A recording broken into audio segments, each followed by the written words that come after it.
بسم الله الرحمن الرحیم. نن درس چې کوم دی انشاءالله د یو څو قواعدو باره کې دی. دا سبق چې مونږ وایو نو مونږ د تجوید مطابق وایو او تجوید دا چې کوم دی پیژندل پکار دی.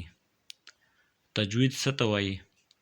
تجوید وایي دا حروف چې کوم مونږ ویلي دا تجوید وایي هر حرف لا د خپل مخرج نه راویستل او په خپلو صفاتو سره ادا کول، دې ته څه وایي؟ تجوید وایي. که د دې دو خبرو نه علاوه مونږه دا حروف ادا کړل نو دا به تجوید نه وي. دې ته بیا چې کوم دی نو یو ګناه ویلی شي او ګناه ته نوم چې کوم دی لحن ویلی شوی دی.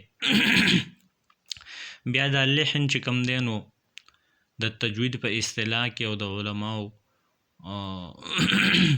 د وینا مطابق هغوی دا لحن بیا په دوه قسمه تقسیم کړی دی.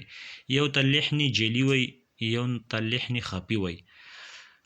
لکه لحن جلی هغې ته وی چې دا ح چې کومه ده، لکه سړی مونږ او تاسو سبق وایو الحمدلله رب العالمین، نو که ته د دې ح په ځای ووایې الحمدلله رب العالمین نو دا تا لحن جلی غلطي وکړه او دا حرامه ده.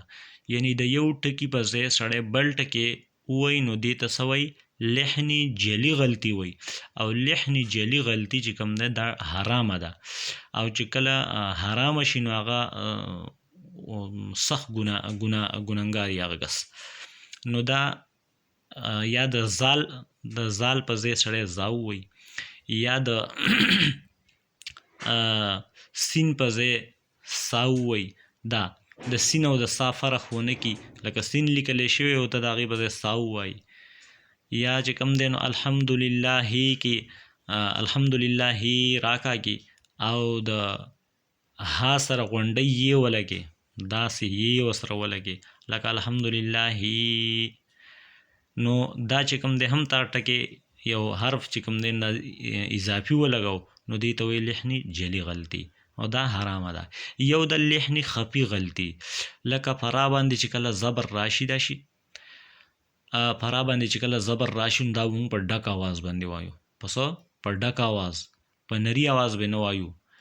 لکه یا پیش راشي یا زبر راشي، دا دواړه دا به مونږ په ډک آواز باندې وایو. لکه روباما، او سړی د دې خیال ونه ساتي او وایي چې روباما په نري آواز باندې وایي، نو دا د قاعدې خلاف ورزي وشوه. خو دې ته څه وایي؟ لحن خفي غلطي. دا ته لږه سپکه غلطي چې کوم دی ویلی کېږي. نو دا چې کوم دی د تجوید یوه قاعده مونږ او تاسو وویله ضروري، چې دا زمونږ نه استاسو نه پاتې شوې هم وه، خو دا مونږ فریښې د دې دپاره وه چې مونږ وایو چې په شورو کې به خلک وایي چې دا تجوید څه شی دی او په یو نوي ټینشن کې به ولویږي. نو اوس څه نه څه کسان یا ماشومان یا لوی هغه د حروفو سره چې کوم دی نو هغه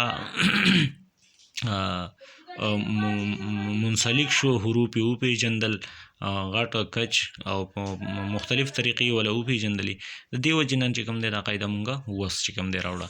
دویمه قاعده هغه راځي د الف باره کې، چې هر حرف چې کوم دی هغې باندې که زبر زیر پیش سړی ولګوي نو هغې ته الف هغه نه بدلیږي.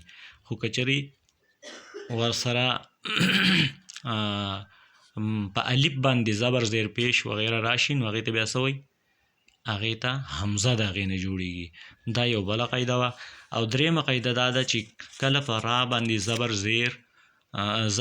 زیر پیش راشي نو زبر او پیش چې پې راشي نو دا را به مونږه په ډک آواز باندې وایو، او چې کله پې زیر راشي نو هغه به مونږه په نري آواز باندې وایو.